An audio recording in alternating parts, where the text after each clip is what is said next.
do have 17 alligators here in Alligator Bay. Not every alligator is going to show up for this feeding, especially this time of year. First reason is the alligators do not need the food we're feeding them. The food we're going to be feeding them is going to be beef and chicken, and it is nothing more than an ice cream cone for a child.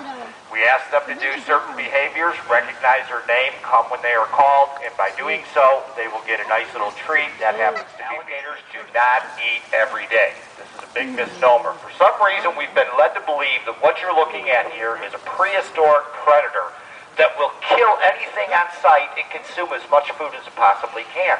And that is so far from the truth. Yes, these guys are prehistoric. They've been around for 100 million years unchanged. Well, I shouldn't say unchanged. Back then, they reached lengths of 50 to 60 feet.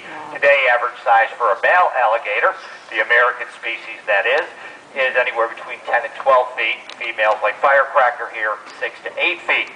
But they haven't changed other than that, other than their size. And the only reason they've gotten smaller in all that time, you all right?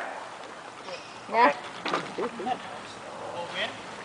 The only reason they've gotten smaller in all that time is because their food got smaller.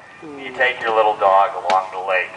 Silliest thing you could ever do. These guys love domesticated dogs. They will do whatever it takes to get a hold of one. It doesn't matter if it's a lab or if it's a Pekingese. They will do whatever it takes to get that dog.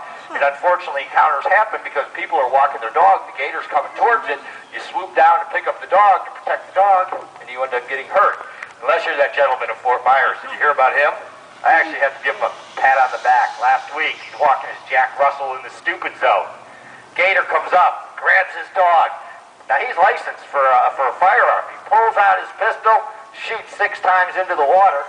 Didn't hit the gator. The gator did release the dog. He pulled the dog up on shore, gave it CPR, and saved the dog's life. Called Fish and Game. Fish and Game came out immediately that night, saw the gator. The gator's like hurt. Didn't run from Fish and Game.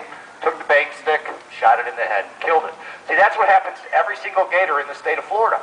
If you can get 10 feet away from a gator and that gator has not swam or ran away from you out of fear of its life, unfortunately it will be removed from the system and destroyed because that animal is a threat and has lost its fear of mankind. The last thing I want to share with you is one of the most interesting things that we've recently studied about these guys.